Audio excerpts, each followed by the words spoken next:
and the audience online should be joining us through Teams. You're also very welcome. Our guest speaker today is Dr. Alexandra Maclennan, who is Associate Professor at the University of Caen in Normandy, where she teaches British, Irish and South African civilization. She's the author of several books, including L'État et la culture en Irlande, L'histoire de l'Irlande de 1902 à nos jours. I haven't butchered that too much, Alexandra. And more easier for me to pronounce, the editor of the Irish Catholic Diaspora, 5 Centuries of Global Presence.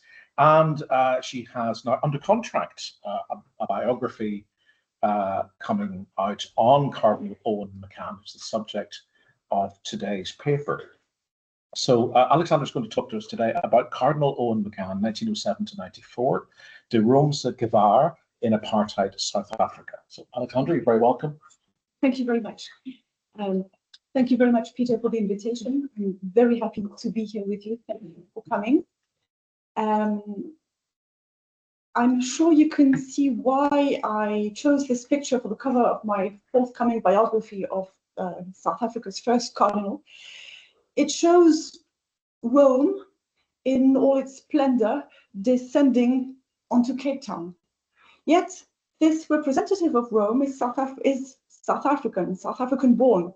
Owen McCann was born in Cape Town in 1907 to an Australian mother and an Irish father. His father, Edward McCann, had left Clohogue, I'm not sure how to pronounce that, Clohogue, outside Newry, in 1898 to come and work in the developing industrial harbour of Woodstock, Cape Town. Woodstock was then a predominantly coloured suburb that is populated by the descendants of the original Khoisan inhabitants of the Cape Peninsula and the offspring of their interbreeding with other population groups. Those people in Woodstock, McCann's neighbours as he was growing up, had a history of their own in apartheid South Africa later on. They belonged to Cape Town, and McCann, who was a loyal Cape Townian throughout his life, became their champion. Coloureds were the non-whites of Cape Town when McCann grew up. There were very few Africans in Cape Town then. McCann actually saw Africans come into Cape Town in his lifetime. So he grew up among the coloureds who benefited from qualified franchise. Since 1853, non-whites had franchise like everybody else. It was property-based, and so there was a coloured middle class. So he grew up among the coloureds of Cape Town, of Woodstock, but he was educated in the schools of the Irish missionaries who formed, as Colin Barr has called it, the island's spiritual empire. There was a Dublin Street in Woodstock where Irish Dominican sisters ran a school, and that's where McCann went to primary school before moving on to St. Joseph's College, Marist College, Irish Marist Brothers. He matriculated in 1924.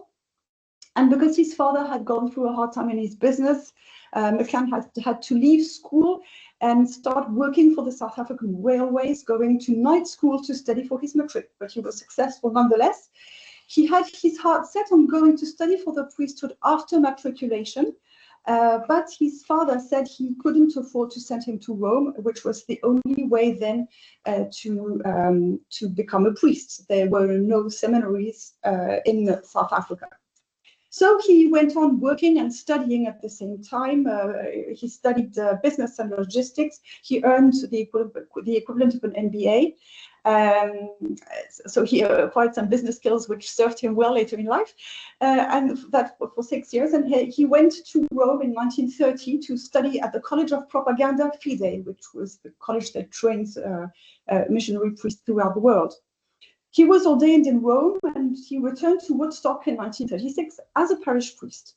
During World War II, he became editor of the Southern Cross, which is the reference Catholic newspaper in South Africa. And in 1950, he was consecrated Archbishop of Cape Town. He was president of the South African Conference of Bishops, and he took part in the Second Vatican Council. He was elevated to Cardinal in 1965, and as Archbishop of the Mother Church in South Africa and the country's first Cardinal. And because of his international connections, he became the voice of the Catholic Church throughout the apartheid regime. For this seminar here in Belfast, I've looked at his life again in light of interdenominational relations. I would like to share some new insights gained on Catholic and Protestant social projects in South Africa from his personal archive in Cape Town, which I was the first to go and study comprehensively, and from the recent opening in 2021 of the archives of Pope Pius XII, 1939-1958. The diplomatic correspondence for those years between the Apostolic Delegate, then became a nuncio, in South Africa and the Secretary of State at the Vatican indeed refines our understanding of the theological underpinnings of the social engineering project that was apartheid. The Catholic hierarchy being established in South Africa in 1950, the Catholic Church had to find its corporate voice in Protestant-led South Africa, just as the apartheid regime was being institutionalized with increasing force after the 1948 general election. So, I need to go back to Jan van Riebeck, who settled with his men in the Cape Peninsula in 1652. For then, the Dutch Reformed Church, I will, for brevity, I'll call it the DRC, to whom those settlers belonged, acted as the public state-controlled church to whom an oath had to be taken in order to exercise public office.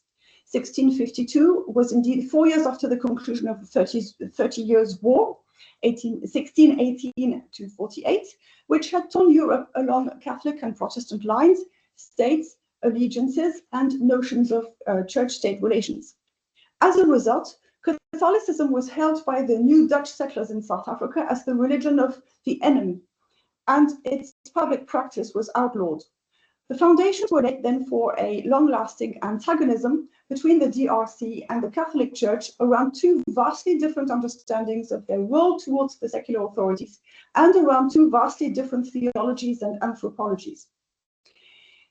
In 1685, 6 French Jesuit fathers on an astronomical expedition to Asia stopped at the Cape, and while they were welcomed as scientists, they became the first to calculate the settlement's longitude, and they enjoyed the hospitality of the Dutch, who had already started producing fine wine, they said. As clergymen, restrictions were placed on them by the authorities. They were not allowed to celebrate Mass on shore, nor were local Catholics allowed to go and attend Mass offshore on their ships.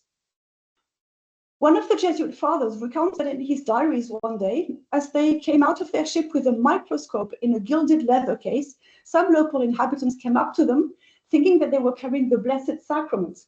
So they came up to them to inquire. And to convince them, the Jesuit fathers had to let them look through the microscope, for one of them exclaimed, "J'avais cru, parce que je sais que vous êtes les plus grands ennemis de notre religion." Fast forward to the 19th century and the British colonial era, when Anglicans appeared in the South African religious landscape. Catholic correspondence in the 19th century does not distinguish between Anglicans and Calvinists and tends to lump them together as Protestants. Relations warmed then between the two denominations. Protestants the Catholic Cathedral in Cape Town in 1850. And Protestant families asked the first Bishop of Cape Town, the Irish Patrick Griffith, a Dominican, to bring in more nuns to come and teach their children, Protestant children. Griffith had opened a school in Cape Town where he taught as many Protestants as Catholics in an atmosphere of benevolence, which was all the more noteworthy as the Catholic hierarchy across the British Empire had been restored in 1850, arousing the fear and prejudice of the wider Protestant world against Catholics who did not in South Africa benefit from the support of prominent Catholic intellectuals. The Protestant elite of the town and the liberal papers, notably the liberal champion of a multiracial society, the Argus, founded in 1857, spoke favorably of the educational achievements of the Catholic Church. And importantly for the newly arrived Catholic missionaries from Ireland, in a religious landscape saturated with Protestant presence of various shades, so Calvinist and more recently Evangelical Methodist, They admired its fixity of aim, its uniform action, and unity of direction. That's in the press. Protestants came to the Grand St. Patrick's Day celebrations presided over by the second Catholic Archbishop of Cape Town, Bishop Thomas Brimley, and they attended his lectures on St. Patrick even when they were held in the Catholic cathedral. Catholics and Protestants mingled and their oppositions dissolved in the colonial opportunities that acted as powerful equalizers, as can be seen in this letter from one Irish priest from All Hallows Missionary Seminary in Dublin to his rector in 1899. And in this quotation, we have some very interesting reflections of those colonial resolution of national differences. When you see that they all celebrate their feasts together and we live on the best of terms with our neighbors, the general term colonist makes us all one race, and all the things going on, all the opportunities are much more interesting and exciting than orange and green riots, liberal and conservative losses or gains. So that was actually the correspondence that I was reading in Maynooth, where I met Carl at the time. So this is interesting correspondence because it's totally unfiltered. It's priests writing to their rector. It's sort of in-house publication. Likewise, in the University city of Grahamstown in the Eastern Cape, where the highly accomplished and energetic Amelia de Henningsen, in religion Mother Gertrude, or Notre Mère, a Belgian Mother Superior, ran a school that was so good that Anglican families flocked to register their children in spite of their Anglican bishop forbidding them to do so. The harmonious quality of cross-denominational relationships seems to have been a reality confined to the British colonial towns, judging from Father James O'Hare's account of his first day in the Cape Colony in 1862. This I find is quite a touching quote. When that's his first day, I had not proceeded far when I heard a voice cry out, "Daar gaat de Roomse honkie." There goes the Roman pup. At the same moment, I was nearly smothered by a quantity of soft cow dung being pelted in my face, with which my eyes were covered. I scraped it off with my fingers, washed in a running stream, wiped my face with my pocket handkerchief, and said within myself, that is really a good beginning. I mean, it's almost biblical, the event. He was Roman, he was foreign, he was not South African, he was interfering with the Afrikaner vision of South Africa. And when Bishop Griffith wanted not only Catholic and Protestants, but also white and non-white pupils to come and learn in his school together, he complained that the boorish Dutch, as he wrote, wouldn't allow education across the color bar, as it became called. And meanwhile, a generation later, Father O'Hare, wrote about his experience of singing and dancing with the non-whites of Cape Town. So although Catholics and Protestants of various shades sometimes shared in the colonial comforts together, there was still a competition for souls and for the future of South Africa after it became independent in 1910. Thus, in the early 1930s, when Father John Morris, administrator of the Vicariate of Cape Town, wrote to the Sacred Congregation of Propaganda Fidei in Rome to ask for a new bishop who might have some of the energy and confidence that Protestants displayed, he referred to them as our bitter enemies. And he said, lots of correspondences in French, "Mais Seigneur, nous pouvons aussi apprendre de nos ennemis acharnés." Protestants had been in South Africa for much longer than Catholics, and they were indeed, for reasons explained, much better supported by the state. So it was in that religious matrix that Father Owen McCann, fresh from Rome, gave his first sermons in poverty-stricken District 6 of Cape Town in 1936. Seeing the necessity to root his priesthood in the local surroundings, he adapted his language, and he knew the people very well, of course, it was his people, deciding to draw inspiration from the Protestant Bible-centered culture. He immediately understood that the way he learned in Rome, the way he had to be adapted to the circumstances and the local culture. So telling Bible stories, he thought that was the best way to preach to people around him, as if to children in Sunday school. He enjoyed the rootedness allowed by the parish visits. He enjoyed organizing events and starting cooperatives with people.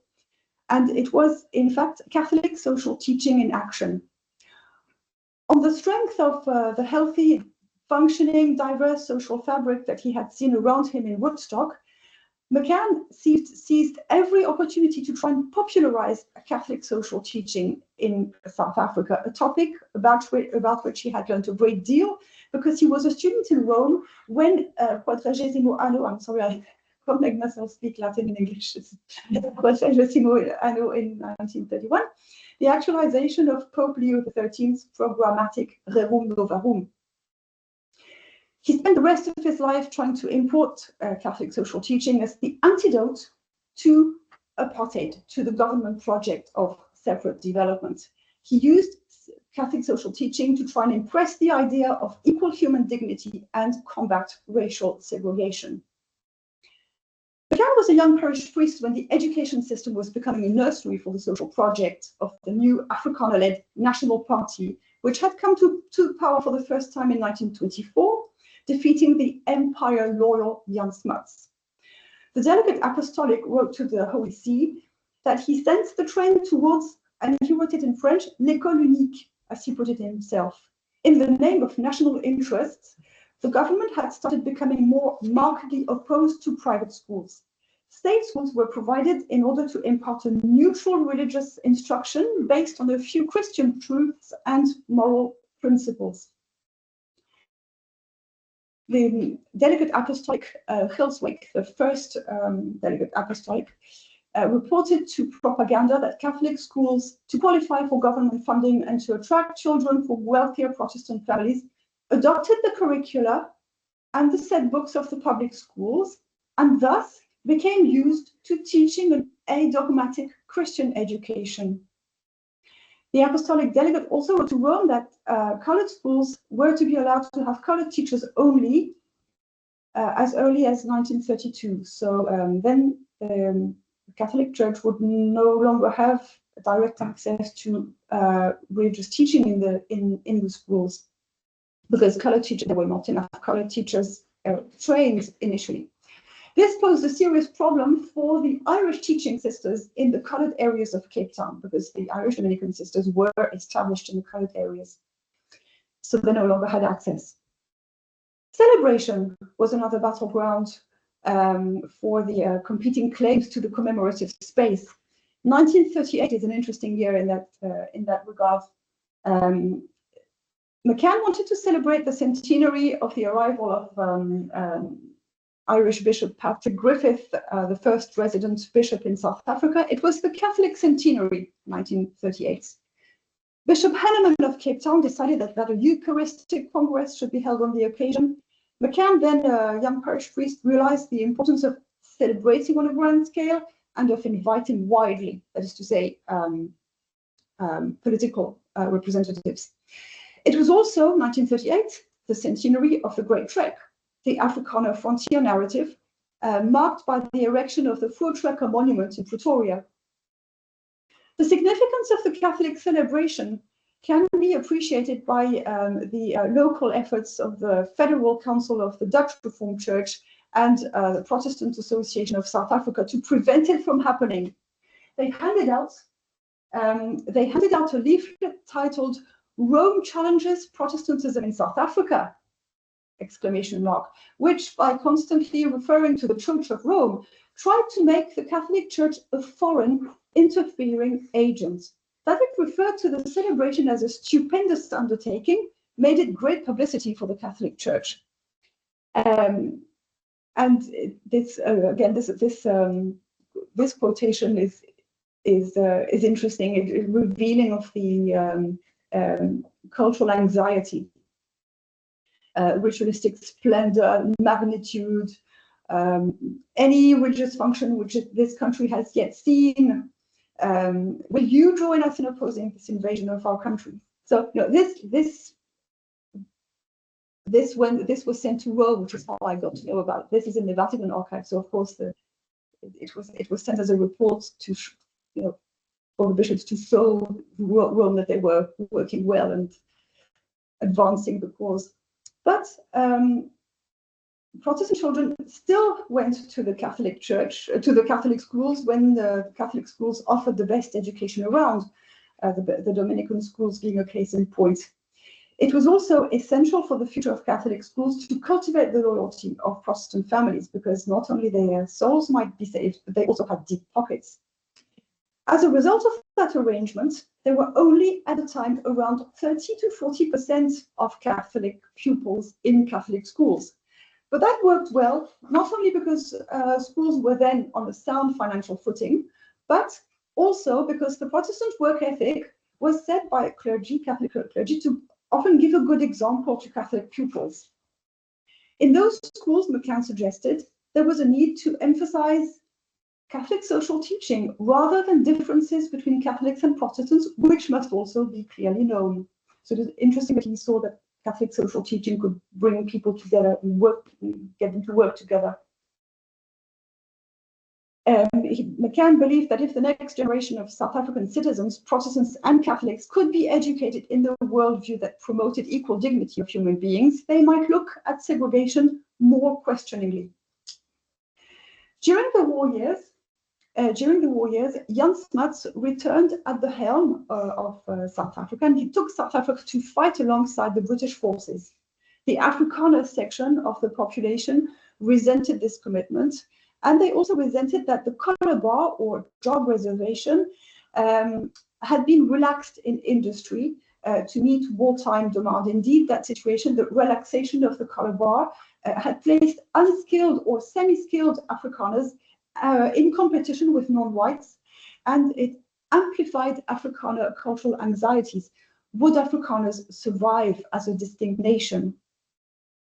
What they feared if equality followed its course was national suicide for the white race, said the DRC in a pamphlet. Those anxieties resurfaced in a new way after the war, just as a new delegate apostolic arrived in South Africa in 1947. Martin Lucas, another Dutch, the first one, Gelsweep, was Dutch, the second one was Dutch. It's interesting because the choice of Dutch religious was meant to be at a distant front. It's not an Irish, not a and so more neutral, more independent, and also they could speak they could probably speak Afrikaans because they were Dutch. So it was a clever choice. Martin Lucas was a very interesting, very interesting figure. Initially misunderstood, but then rehabilitated. He was a fine political analyst, and his detailed political reports sent to the Vatican are part of the newly available sources on South African diplomacy during the establishment of the apartheid regime. And he got so involved and so carried away with the political news that I saw scribbled in the margins the draft of a reply thing. Would it be possible? It's in Italian. Would it be possible to make him known that religious news would also be appreciated? So Martin Lucas explained where the Afrikaner cultural anxieties emanated from. One of those places was the Broederbond, an Afrikaner secret brotherhood. Lucas described it as a semi-sect whose object was to stir up Afrikaans racial consciousness and get their members into key positions in government services and schools. And indeed, many South African government ministers and prime ministers belonged to the Broederbond. They were professedly Calvinistic, and Lucas described the theological justification of their race relations.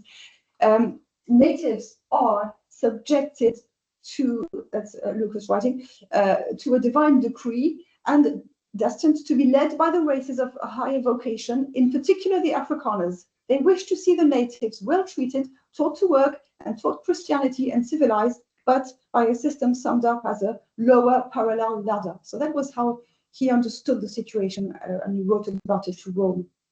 But Lucas's reading of South African politics, as it appeared in his correspondence with the Holy See, was rather original in that it avoided the simplistic distinction that we can see in historiography often, between a united party that had a benevolent agenda and which would in time deliver equality, and a national party on whom alone rested the political responsibility for institutionalized racial segregation.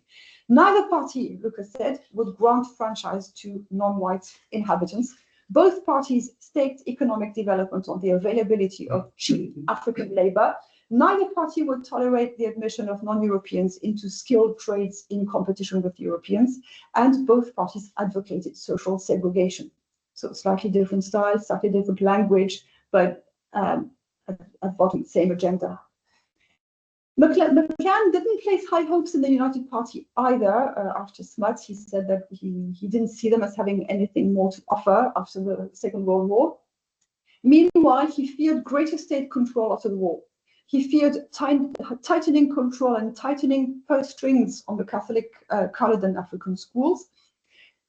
State support of Catholic schools was going to be withdrawn. He had already warned, and most families would be left without a choice outside state schools for the instruction of their children. So state schools for non-white children meant degraded national curriculum that was reduced to only technical skills. Indeed, the Minister for Native Affairs, who later became Prime Minister Hendrik Verwoerd, decided that Africans only needed to learn the technical skills that they would need in order to, in alignment with positions of service that they could only aspire to in life. In 1947, Martin Lucas had already had the chance to realize that the government wanted to lay hands on African education and make Africans more docile and remove them from competition with the Afrikaners for unskilled jobs, while the Catholic view, he said, would be that family settlement and the responsibility of ownership would be the best means, and that is Catholic social teaching, the responsibility of ownership. That same year, in the run-up to the pivotal 1948 general election, McCann was the first representative of the Catholic Church in South Africa to publicly denounce racial segregation as being contrary to gospel teaching. The Bishop of Cape Town, the German Francis Henneman, also wrote a much-noticed pastoral letter in 1948 entitled "Crisis in the Life of a Nation." And when I spent 3 months in Rome in the archives in 2023, I was fortunate to meet a priest who was teaching in Rome and who spent the last year of McCann's life with him to help him in Cape Town. And he was there when McCann died. And so he heard his last words. And McCann's last words to that priest were Bishop Henneman should be canonized. Francis Henneman should be canonized. And he was the one who denounced apartheid very early, even before the first laws were passed. So that refines the usual notion that the Catholic Church was very late and very slow in denouncing apartheid. Catholics needed to be convinced that that was not the Christian way of thinking about social development. And so there's a difference between the bishops and priests and the laity. The delegate apostolic and McCann kept complaining that white Catholic parishioners largely consented to apartheid. At best, they thought that non-whites should be given opportunities where possible, that they should one day attain the same educational educational level as white pupils, and therefore afterwards take their full life their full place in public life, but that they kept receding into an ever more distant future. The apartheid regime and the Catholic hierarchy were established at the same time in South Africa, respectively in 1948 and 1950. What happened out of the process of growing together? preparing for the seminar made me wonder in a new way about the outcomes of that simultaneous growth, the rubbing off against each other of two institutions at the intersection of time and eternity. T.S. Eliot. So apartheid, initially euphemized as separate developments, essentially between 1948 and 1961, was an anthropological project which was fundamentally a theological one. The new Prime Minister, Daniel Francois Malan, who had been a DRC pastor and MP for Calvinia, so perfect National Party credentials. So he, despite those credentials, he was seen as theologically liberal. Malan was indeed a supporter of Johannes du Plessis, a professor of theology at Stellenbosch, who was branded a heretic by the conservative nationalists for his warning against a doctrinaire approach of the racial problem. And he's urging them to govern South Africa in a Christian way. Du Plessis lost his academic position for those, having said that. But he remained known as the author of the first recorded use of the word apartheid in a speech during a Dutch Reformed Church conference in Roomse, Orange Free State in 1929. In his talk, which was then circulated as a pamphlet, Du Plessis had used the word apartheid in a missionary context, where it referred to teaching the gospel to Africans in a way that strengthened the African character, nature, and nationality. Africans had to be uplifted, he said, on their own terrain, separate and apart. For Du Plessis, it was not so much a matter of protecting privilege or exclusivity than finding a policy that concentrated on what was their own, on the ayah, what was their own, what was one's own, and which promoted what he called the Selbstsein, being oneself. Indeed, implicitly in this was the fact that it was important for Black churches to develop in an autonomous way, self-governing way, as a counter to our English missionaries who tried to produce converts by copying Western civilization and religion. So in the sense in which Du Plessis used it, apartheid referred to a specific program of evangelization for Black South Africans, which needed to remain different from evangelization for whites, and which emphasized the inculturation of Christianity into Black South African cultures rather than attempt to turn Black Christians into clones of white Christians. But then a deviation from the original meaning occurred when some conservative South African Dutch Reformed students went to study at the Free University of Amsterdam, founded by Abraham Kuyper, a pastor, theologian, and Prime Minister of the Netherlands in the opening years of the 20th century. From their exposition to Kuyper's ideas, a supposedly God-ordained separation of social spheres, Afrikaners, Blacks, Colored, Indians, rooted itself in the Afrikaner worldview. It was, they said, the devil who wanted to establish a world empire. Back in a South African university, the neo-Calvinist theologian Hendrik Stoker wrote that God wanted the diversity of populations, as proved by the episode of the Tower of Babel in the Old Testament, and thus wanted neither uniformity nor equality. And he hadn't allowed Afrikaners to mix, as other European populations had done, or to become anglicized, as the Dutch had done in the United States.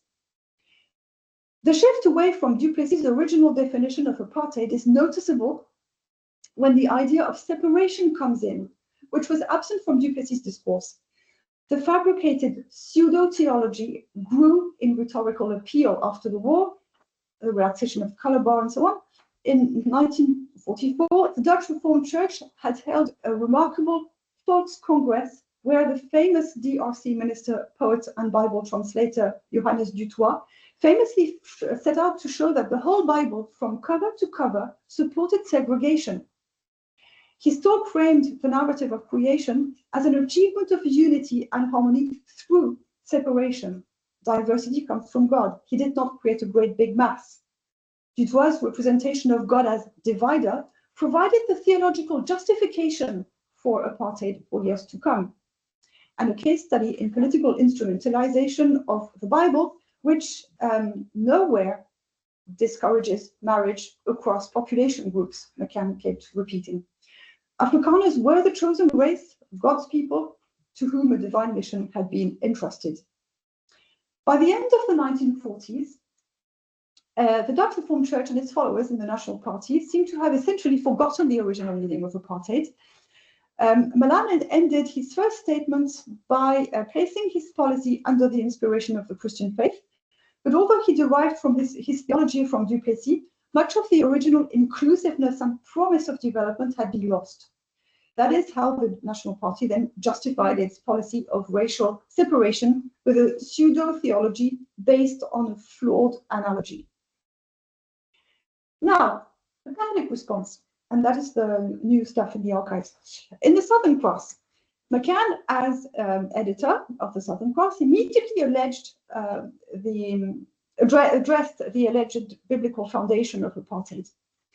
One of his 1948 columns reacted to a statement by the DRC in the Transvaal, whereby Holy Scripture supports the existence of separate nations and races and condemns such miscegenation as would be detrimental to the Christian religion and civilization. To which McCann made the, at the time, advanced reply.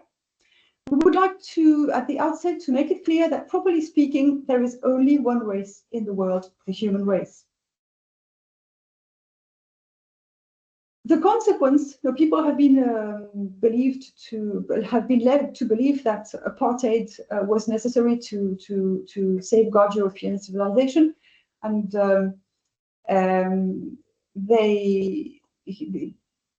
McCann regretted that good people have been led to believe that, and that they were also justified in making separate groups develop along their own lines. But by and large, the Catholic world, like the rest of white South African society, which received the results of the 1948 election calmly, was adopting a wait-and-see approach. Apostolic Delegate Martin Lucas didn't condemn this political project from the outset. Initially, the National Party promised to open avenues of development and preservation for every population group in the country. So Lucas decided to wait and see how the policies would work out. Lucas indeed wrote to the Vatican Secretary of State that we would gain nothing in opposing the regime for now. The Holy See approved of his prudence. Lucas trusted Maclennan. Unlike other National Party ministers, Maclennan seemed to show independence from the Dutch Reformed Church. He didn't call the bishops communists, which Lucas appreciated when they made the case for equalization. Maclennan also sent the Dutch Reformed Church packing in a way when they came up to him to try and stop Catholic immigration to South Africa. They nevertheless went on to publish a pamphlet against, according to vigilance against the Roman danger, the Roomse gevaar. And they wanted to open a fund to help oppose the spread of Catholicism in South Africa. They were particularly alarmed by the rapidly growing number of Catholic schools over the past 5 years between 1945 and 1949-50. So Lucas initially saw two categories of nationalists, of National Party members, some moderate and some fanatics. And among those fanatic Calvinists, he saw some extreme nationalists, but he believed belonged to the moderate category, an older, benevolent, laissez-faire generation who were being crowded out by a very extremist new generation of candidates for ministerial positions. So he feared that as that new generation was gaining ground, the church's freedom would be curtailed, and he said, we shall have to fight. Prudence and utter discretion will be needed. Prudenza is a word that comes back again and again in the Vatican correspondence. How to fight? He actually went to see Pope Pius XII in 1950 And then he asked the Congregation of Propaganda Fide to establish a hierarchy in South Africa. So they became, from vicars apostolic, they became bishops, so bishops and archbishops, and the full hierarchy was believed to create a corporate entity and create more unity. And it was believed that if they could speak in that single voice to the government, they would have more authority. So what difference did it make? Would the hierarchy root the Catholic Church in South Africa? When the DRC still, in fact, claimed to be the only church that was truly South African, the problem of rootedness of a church that was South African versus a foreign agent was still very much present in the Afrikaner vision, worldview of South Africa. One bishop sent a report to Rome about the attitudes of the different religions to the racial problem in South Africa. His portrait of the cultural isolation of Afrikaners is insightful in order to understand their reactions to other worldviews than their own. So it's Bishop Rosenthal of Eastern Cape, portrays them as full of Calvinist, narrow biblical piety that revolved around the Calvinist doctrine of predestination. He contrasted their confident and locally rooted religiosity with, he said, the vague and divided Protestantism of England. He did not see English-speaking South Africans as having built a culture of their own. On the other hand, Afrikaners were confident in their inherited self-understanding as the chosen people elected by God to conquer South Africa and rule the black man. He was aware, like Lucas and McCann, of the Afrikaner cultural anxiety at having no international network and no other home than South Africa, where they had been for 300 years. It is true that the clergy of the Catholic Church remained 90% foreign. The Dutch Reformed clergy, on the other hand, was 100% local. And they had 65% of the white population in their church.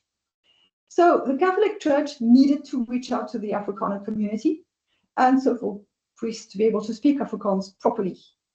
It was worth the effort, as one Irish missionary priest wrote to All Hallows in Ireland. He wrote, when one has learned to pray, preach, and swear in Afrikaans, then one can do something. Martin Lucas was Dutch and had access to the Afrikaner psyche. He was clear-sighted in his assessment, but because of the understanding he showed, some officials at the Secretariat of State at the Vatican thought that he condoned racial segregation. Lucas was only showing understanding from a unique perspective, and also the necessary his unique perspective as being Dutch.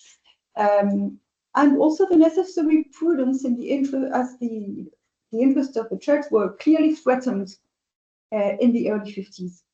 His insights were eventually appreciated by the Holy See, which copy-pasted much of his briefings and its instructions to his successor, Celestino Damiano, in 1952. Vigilance and prudence were recommended to Damiano as guidelines so that the freedom currently enjoyed by the pontifical representation was not coerced. Damiano could sense the atmosphere for himself when he went to meet the Secretary of Foreign Affairs in South Africa, who told him that he would find in South Africa a very pleasant home, provided he didn't interfere with the political affairs of the nation. In the 1950s, the Catholic hierarchy won a significant battle against the government, the future of Catholic schools. Indeed, in the string of apartheid laws in the early 50s, there was the Bantu Education Act in 1953, which, as I mentioned earlier, this had been in the air for a while, but it happened in 1953. The Bantu Education Bill sought to align the education of natives with the opportunities that would be given to them in life, and not instill false expectations into them, as Felder said when he tabled it. It was to root the natives in their community.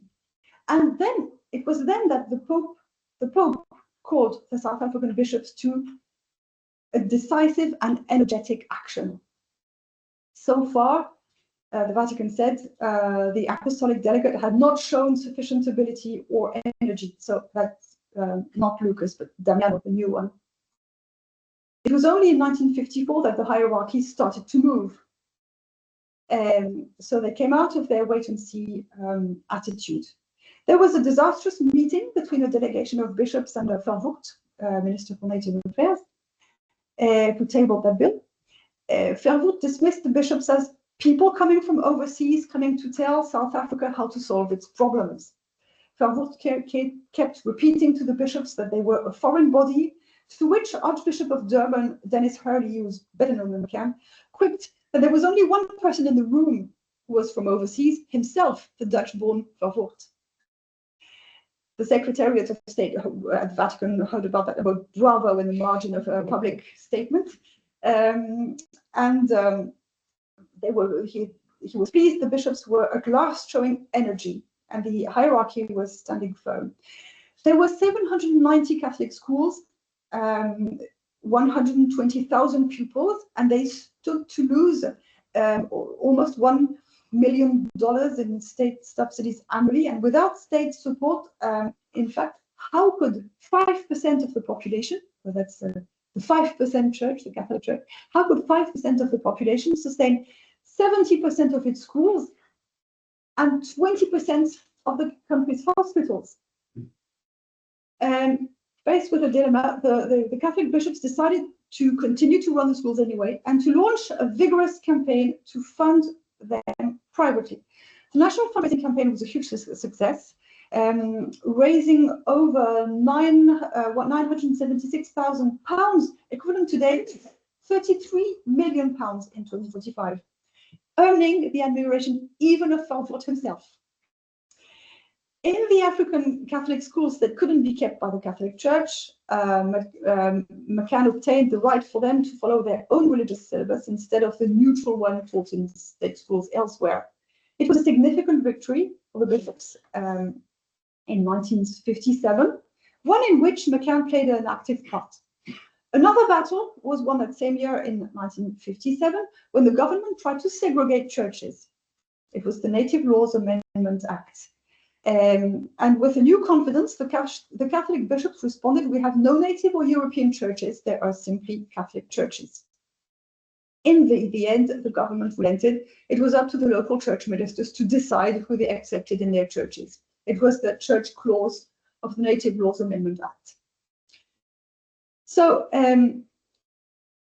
the bishops might oppose the new laws, but in statements, the Conference of Bishops still evinced a gradualist mindset. They still said the people cannot share fully in the same political and economic institutions until they have culturally earned a great deal, until culturally they have a great deal in common. All social change must be gradual if it is not to be disastrous. So it was aiming to build a common culture, European.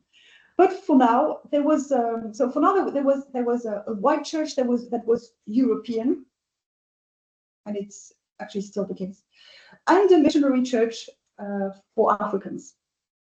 Damiano wrote to the Holy See in 1957 that the Catholic Church was upholding and maintaining the British Empire. Unsurprisingly, the bishops also came up against the conservatism of the white Catholic laity. Lucas observed that despite the majority of Catholics thinking the new legislation was not necessary or sometimes harmful, many Catholics, he wrote, have the colour bar in their blood. They do not wish to kneel in church next to a non-European. They do not want to send their children to a school where non-Europeans are. And these are Catholics who are generous to support our mission work among the natives, but they do not want their social company. Those attitudes were clearly apparent when the Diocese of Umzimkhulu was created in Natal in 1954. As there were more Zulu Catholics than European Catholics in that diocese, a Zulu bishop was appointed. Bonaventure Dlamini became the first Black bishop in the Union of South Africa. When they heard the news, local Catholics expressed their fear. They said, "Keep our church white." They wanted white towns to be excluded from the diocese. They didn't want to kiss the ring of a black bishop or to see a black bishop confirm their children for fear of being the laughing stock of the country. It was difficult then to mobilize the white Catholic laity. It was as if the bishop's statements passed way over their heads and they were only heard as an ideal to be attained in the distant future, perhaps even in the next world.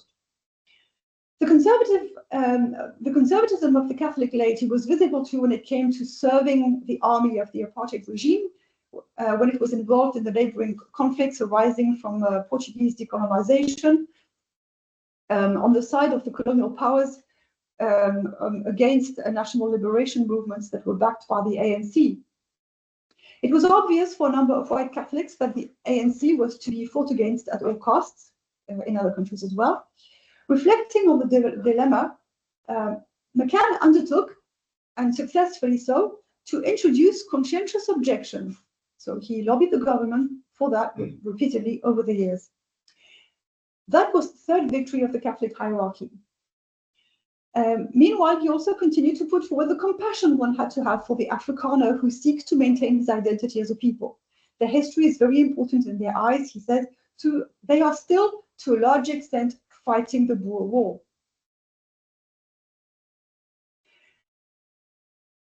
So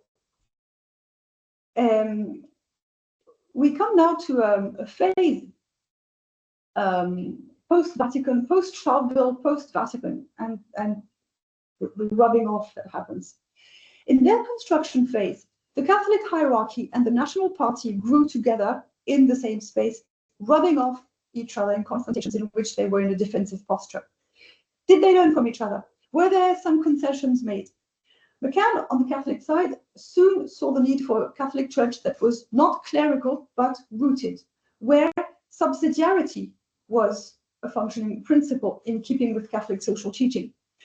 After the Second Vatican Council, from which he returned as South Africa's first Cardinal, and I wanted to show you, this is this picture here, the welcome. See how he was welcomed at the airport, and it's Milan. The airport was in Cape Town. The airport was called Milan, and they welcome. That's what they organized and put up for McCann when he came back as a cardinal. So when he returned from Vatican II, a big topic was empowering the laity, the priests and the local bishops. He was on the commission for bishops. He thought bishops should have more power to solve things locally and not always go to Rome for instructions. So that was the Catholic response to the claims of exclusive South African legitimacy and rootedness by the DRC. On the Dutch Reform side, the Sharpeville massacre, the Sharpeville massacre in 1960, the suppression of a peaceful demonstration against the past laws, was a turning point. Late 1960, two leaders of the Dutch Reformed Church moderated their stand on apartheid, following McCann's call as president of the Bishops' Conference for racial integration. They argued that if complete territorial segregation cannot be achieved, then full rights, including political rights, cannot be indefinitely kept from Africans living permanently in white areas. That admission was a major turning point in South African history. McCann said that it was the sign of a sharpening of the conscience of South Africans to the moral and Christian implications of the country's racial situation.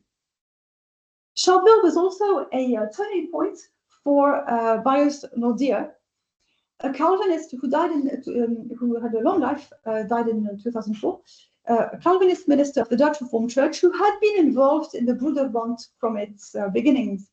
After Sharpeville, he started questioning the biblical justification of apartheid that was provided by the DRC to the National Party, and saying publicly that the biblical quotations used by the National Party were distorted from their meaning in their biblical context. In 1963, he founded the Christian Institute as an ecumenical organization dedicated to bringing about interracial reconciliation. There's quite a bit of correspondence between McCann and Pius XII about the Christian Institute. McCann spoke in favor of the Christian Institute during the Second Vatican Council, and he defended it in South Africa when it was under attack by the government and by the laity, the Catholic laity. The only South African bishop to express ideas about social justice during the council, McCann put forward its commitment of the Christian Institute to social justice for the people of South Africa, which he saw as being in accordance with the social teaching of the church. Critics held that churches fighting against apartheid were non-patriotic. McCann and other bishops were also blamed by some of their laity for their participation in ecumenism, which became synonymous with the church's joint fight against apartheid. Ecumenism and interfaith relations actually developed out of the government's pressure placed on the various churches that were championing the rights of the oppressed.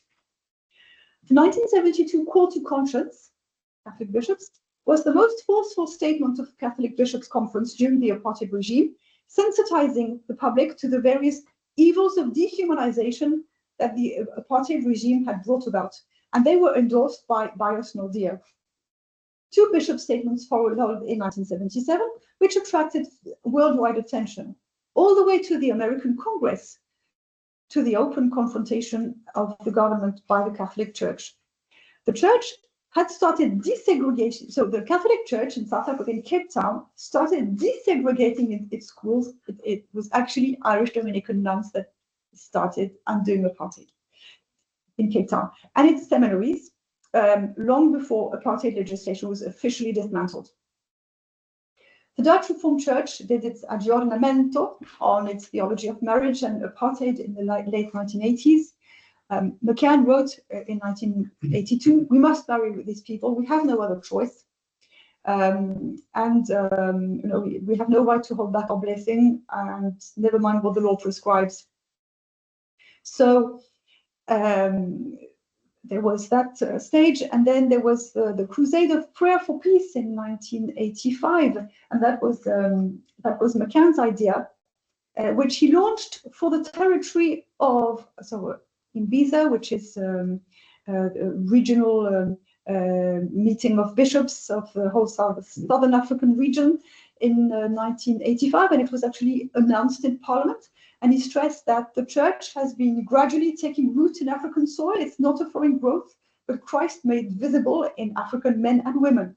We are deeply impressed by the faith that has flourished in adverse situations. And in 1986, at the same time, the Dutch Reformed Church produced a document called Church and Society, in which it recognized collectively that supporting apartheid was a mistake. McCann believed more than ever that unity and thus peace could be achieved if people understood who they were, what distinguished them, and what united them. "We are ironically engaged," he once said, and he died. He died in March 1994, just a few weeks before the first democratic elections in South Africa.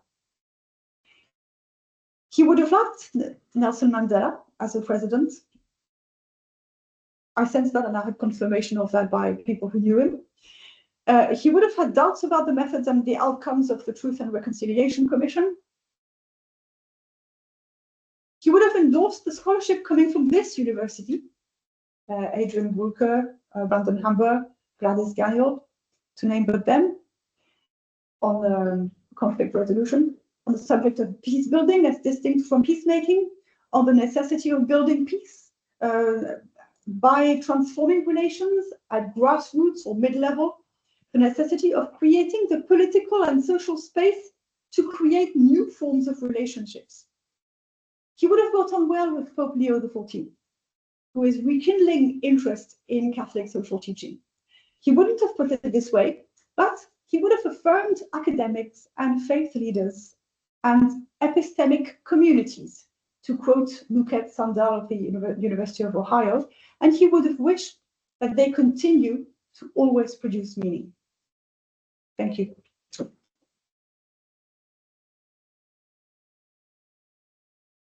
Thank you so much, Alex. It's a really fascinating paper.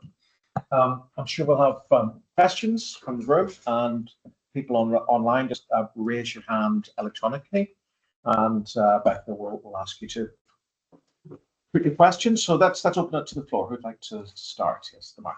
You said that religion is a conduit for colonization in South Africa and in other countries. That's a big question. I don't think so. I think the primary motive is expansion, power, and the state's aggrandizement, and then religion follows.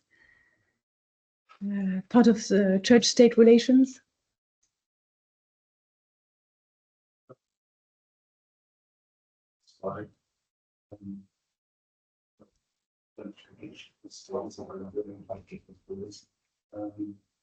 Was there any big pushback from the state against the Catholic philosophy since the state was kind of close to religion? Was there any time when the state pushed back too far that the Catholic Church decided, this is going, or was there any kind of, you might think back, was there a conflict between the two that they were slaying? Or? Yes. For sure, when the government ministers, the Department of Education, Vervoort, Native Affairs, the state police threatened to close the schools, and sometimes there were cases of harassment, deportation of clergy, various kinds of intimidations and pressure on the property, on church property. There were many moments when the actual existence of the church was threatened, and that spurred them into action. And it also the Catholic Church could draw on an international network, and that was a great help for them in their encouraging them in their efforts, and also giving them the security of international visibility that protected them in a way. And there was also the financial element. They received funding from overseas, and when the government became aware of that, they introduced a law saying that each individual church had to register as a charity to be able to receive funding, and so they made that very complicated. So yes, they had all sorts of ways of intimidating the Catholic Church, and that actually galvanized them. It got them out of their sort of sleepy wait-and-see approach of the beginning. Yes. Did it do anything to them, or did they see a repressive arm of the state because it was cooperating with the state? Were they attacking the Catholic Church and the Protestant Church because they were part of the overall system that was repressing them and holding them back from getting, suffrage or equality? Yes, there's an interesting moment in 1971 when Black theology emerges, and Africans want to do church their way, and they don't want to go to the European church, the colonial church anymore. And there was a Catholic response to that, the Kairos movement and contextual theology, Catholic religious, the work of Dominicans largely, tried to come up with a Catholic doing Black theology. And to some extent it was successful. Especially in the townships. In the townships we have examples of liturgy that is completely enculturated, but otherwise in the cities, Catholic services or Mass is pretty much done as it is here, and so we still see, in a way, there's still some Black churches and some white churches in the Catholic world, and so it depends on language, and it's not segregation, it's not official segregation, but it's just different. If Mass is in a language or in another language, if it's in Zulu or in English or Afrikaans, you will go according to following the language you speak at home. So there's still differences at that level. But there was an interesting moment in 1971 when there was a revolt sort of May 1968 moment in the seminaries, and there was a revolt that in the black there was a white seminary and a black seminary, and there was a revolt in the black seminary that they only had white instructors, and so they wanted to change the structures, and they wanted there was a demonstration. They wanted McCann to resign. They wanted to replace McCann with the black cardinal, and so it went. Yes, it was quite loud.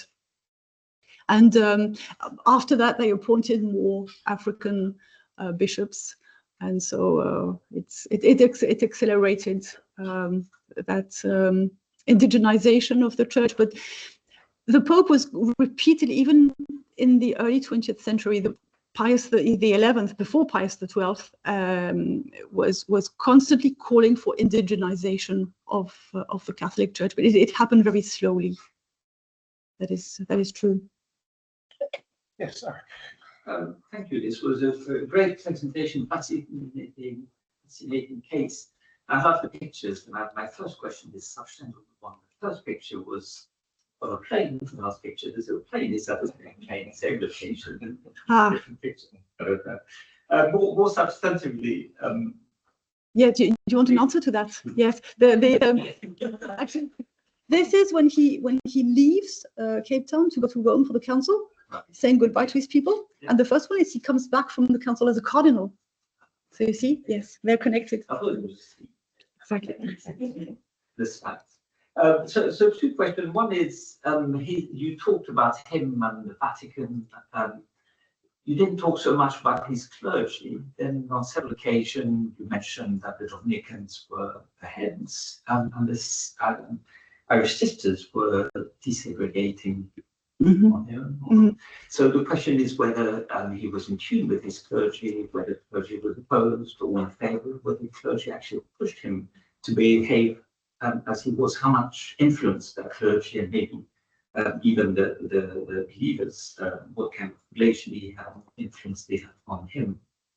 And the second question is kind of trying to think where he stands. I was wondering whether towards the end he had a prophetic stance or not, I suppose, kind of classic qualification. And well, you answered the question rather than me, but I wondered whether it was really that, maybe not. And if not, how would you qualify him? I mean, it's a classic social teaching of the church applied to complicated colonial apartheid situation. So, I don't know. That the liberal bishop, progressive one, prophetic. That's yeah. Thank you. Two very important questions. McCann and his clergy. I did not see any opposition to him coming from his clergy in the correspondence in South Africa. He was quite close to the Dominicans and the Marist brothers because they were around him in Cape Town. He was middle of the road. In fact, he was a moderate progressive or a progressive conservative. And so he was middle of the road between Dennis Hurley. Dennis Hurley is better known in the world because he's already had his biography and he was more forceful. He was on the streets, he was demonstrating. McCann wouldn't have done that sort of thing. He wrote instead. He wrote statements and he wrote to the government. And he organized things and he did lots of behind the scenes work. So completely different styles of lobbying.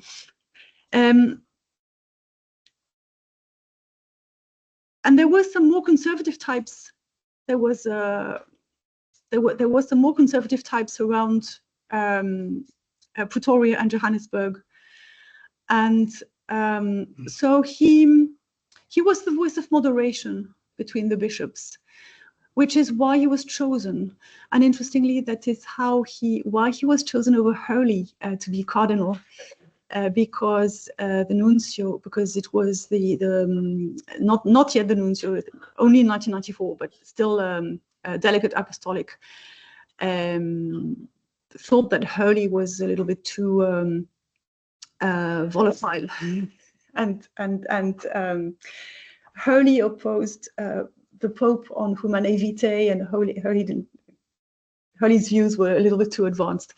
So so he chose McCann. McCann was a man of unity. He was safe, and what voice did he have? That was because you see that project, in fact, was given to me by I should have said I'm half South African, and when I went to visit my family in 2016, I went to a museum and I saw things about Irish missionaries, and because I come from Irish studies, I thought, that's interesting. And so I started reading the literature, and initially I wanted to do a book about Irish missionaries in South Africa, the various congregations. And then I started interviewing missionaries, and invariably they said to me, it's not about us you should be writing, because we only did our work, we're not interesting. You should be writing about this Cardinal, because he was those would have been missionaries who were in Cape Town or in Natal, who knew Hurley or McCann. And they said, McCann deserves to be better known. Nobody's ever written about McCann yet. So I said, okay. So I went to the archives in Cape Town and Rome. But it's the challenge of writing about somebody that nobody knows yet. And so I don't know what I'll find. And it's did he change the world or not? Or but then there's a case to be made for moderation, and that came back. I was confirmed in that project by the election of Pope Leo XIV, who I find is very much in the mold of McCann. So maybe there's a case to make for moderation. I don't know. I'll leave that to you. But yes. Yes, I guess some curiosity. At the end, you said, well, he probably would have liked Mandela as president, and of course, there was also discourse happening about the ANC. But I'm curious as if your research, you found anything publicly or privately, because obviously these are figures kind of concurrently not working together. But Mandela's around as we're talking about McCann. Was there any kind of insight that he had any opinions or expressed anything about Mandela at the time? Not just as president, because obviously that happened much later. Yeah, so he did mention Mandela in his correspondence towards the end of his life. He was very pleased when Mandela was released from prison. He witnessed that, and there was one encounter between McCann and Mandela. Mandela had positive things to say about the Catholic chaplains who came to see him in prison. I think McCann and Mandela definitely had the same idea of a multiracial society afterwards. Yes. As for what I said about the Truth and Reconciliation Commission afterwards, that is simply my own estimation based on how McCann was a committee man. He liked meetings. He was very good at meetings, and he would have found that the Truth and Reconciliation Commission was badly defined in its aims and chaotic and too chaotic. And to what extent it gave itself the means to achieve what it set out to achieve, the building, the fostering truth, fostering reconciliation out of the storytelling, the big question mark over that. I think he would have had doubts about its feasibility. Just before we come to Sophie, we'll just check with back. Is there anybody online? Okay, Sophie, okay. Thank you very much. Thank you. I was just wondering, and Eric touched on it, about the relationship we have with the female religious and the who are working in the same spaces, and to what extent you've looked at the female religious orders archives, just because I found that often the stuff that you find in the bishops' archives is a very different story to what the women are saying in their own lives. Absolutely. Thank you very much, because I did start doing some work on the Dominican archives in Dublin. They're South African files. I haven't found anything. I mean, there's a lot of collaboration in the schools, so there was a very good working relationship.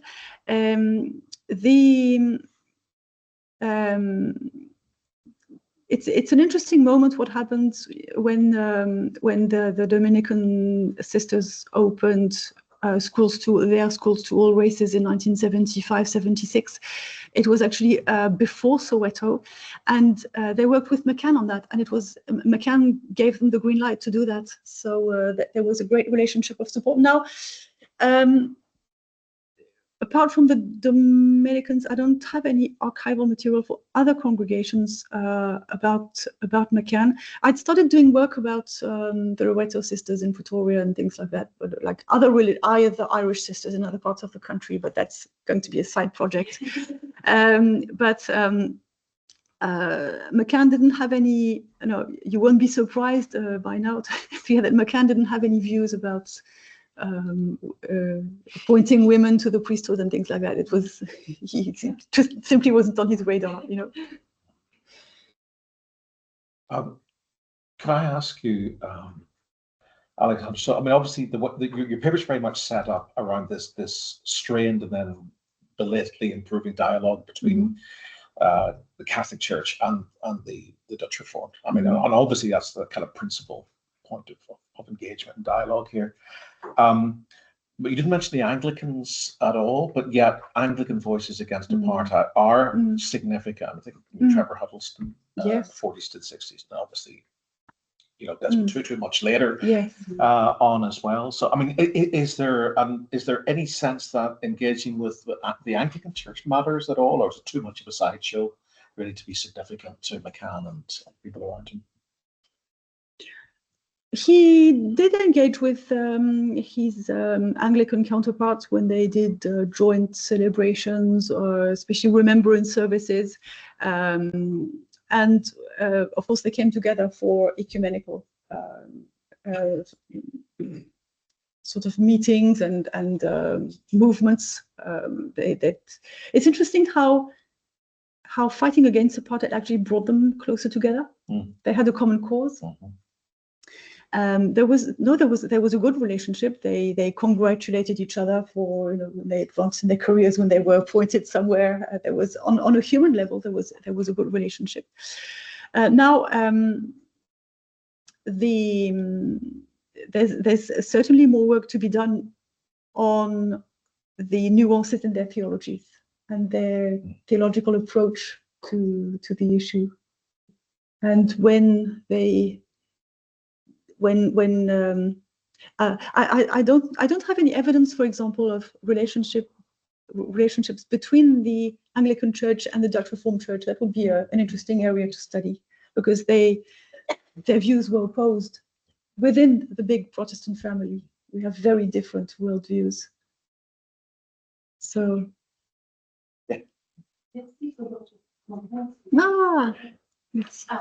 just two small questions that go together and one idea. And one is just, first, you had that interesting quote, which I didn't get to take a picture of, that was talking about the Scotchman and the Irishman.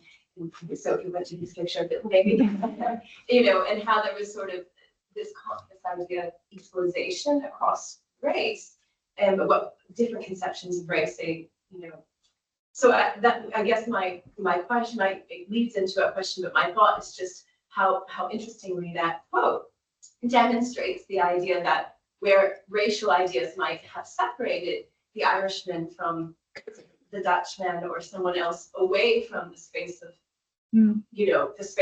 the colonial world of Ireland, moving to a place where, whether you were, working religiously or a layperson, where that space of a new colonial world recreated ideas of race, not necessarily for the good, in my opinion, but obviously in yours too, based on your work. But how then that idea became equalized because of a new space of identity that took the Irish person out of the colonial context, put them into a new colonial context of power, where they were working. And I just think that obviously that all those things, like we're kind of, everything's speaking about, are so intermingled. Yes. So it's just interesting how that quote evidences.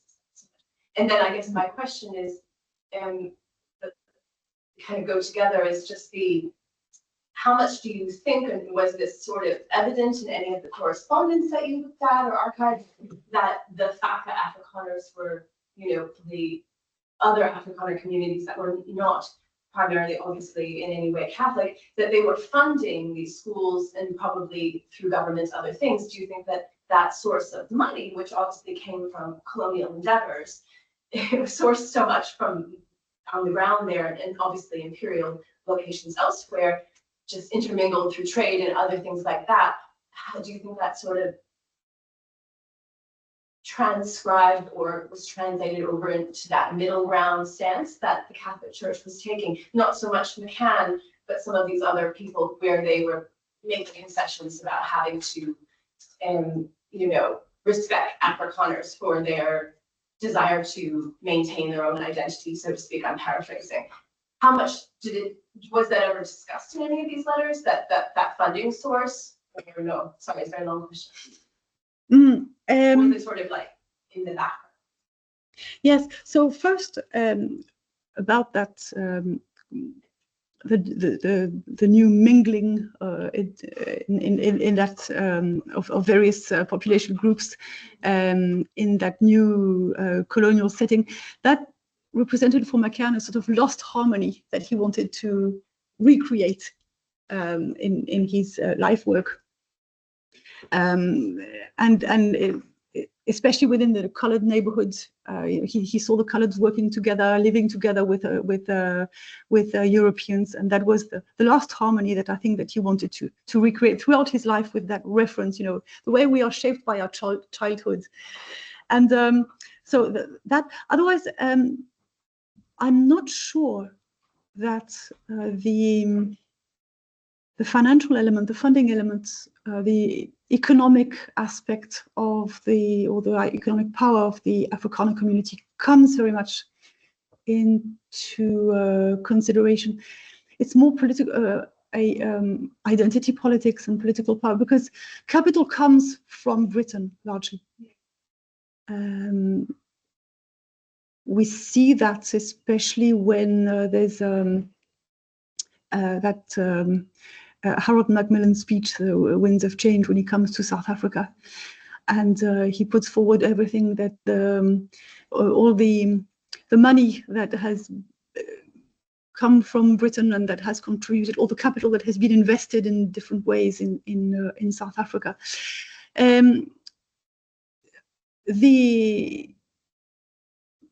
In the period I've studied,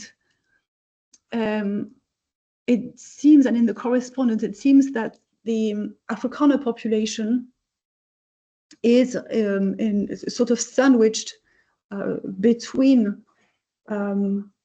a non-white population that is making progress, that is gradually, with the form unions and so on, and so they're gradually being empowered in industry, and then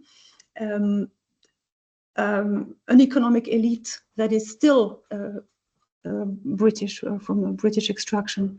So it's that kind of sandwich, and hence their insecurity, because they are afraid of losing their identity, either through intermarriage or simply because they will become poorer and poorer. And so yes, but indeed the economic foundations are definitely something that deserve to be looked at, the economic foundations of those power struggles. Thank you. One last question, Connor.